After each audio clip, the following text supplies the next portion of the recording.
కన్నుల పండుగగా శ్రీ గట్టుతిమ్మప్ప రథోత్సవం. భక్తుల గోవింద నామస్మరణలతో మారుమోగిన గట్టుతిమ్మప్ప కొండ. నారాయణపేట జిల్లా మక్తల్ మండలం మాద్వార్ గ్రామంలో గట్టుపై కొలువు తీరిన శ్రీ గట్టుతిమ్మప్ప జాతర ఉత్సవాలకు వివిధ ప్రాంతాల నుండి విచ్చేసిన భక్తులతో శ్రీ లక్ష్మీ వెంకటేశ్వర ఆలయం కిటకిటలాడింది.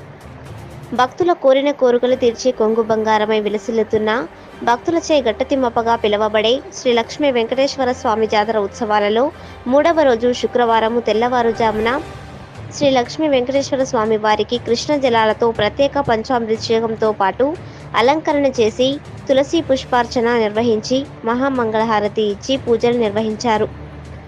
వివిధ ప్రాంతాల నుంచి విచ్చేసిన భక్తులు స్వామివారిని దర్శించుకునేందుకు తెల్లవారుజాము నుండి ఆలయానికి పోటెత్తారు. శ్రీ లక్ష్మీ వెంకటేశ్వర స్వామి కళ్యాణోత్సవం అనంతరం వివిధ ప్రాంతాల నుండి విచ్చేసిన భక్తులు గోవింద నామాలు స్మరిస్తూ తలపై గండ జ్యోతులతో వెళ్లి స్వామివారికి మొక్కులు చెల్లించి దర్శనం చేసుకున్నారు. అనంతరం స్వామివారికి దాసంగాలు పెట్టి ఉపవాసాలు విరమించారు. సాయంత్రం శ్రీ లక్ష్మీ వెంకటేశ్వర స్వామికి పూజలు నిర్వహించి పల్లకిలో మేళతాళాల మధ్య గోవింద నామాలు స్మరిస్తూ గట్టు కిందకి తీసుకువచ్చి రథోత్సవం చుట్టూ ప్రదర్శనలు చేసి స్వామివారిని రథోత్సవంపై శ్రీ లక్ష్మీ వెంకటేశ్వర స్వామి ఉత్సవ మూర్తులను ఉంచి ఆలయ అర్చకులు స్వామివారికి ప్రత్యేక పూజలు నిర్వహించి మహామంగళహారతి ఇవ్వడం జరిగింది.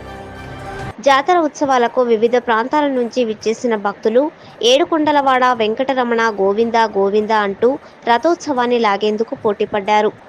దీంతో వేలాది మంది భక్తులు మధ్య మాద్వార్ శ్రీ లక్ష్మీ వెంకటేశ్వర స్వామి రథోత్సవం కన్నుల పండుగగా జరిగింది.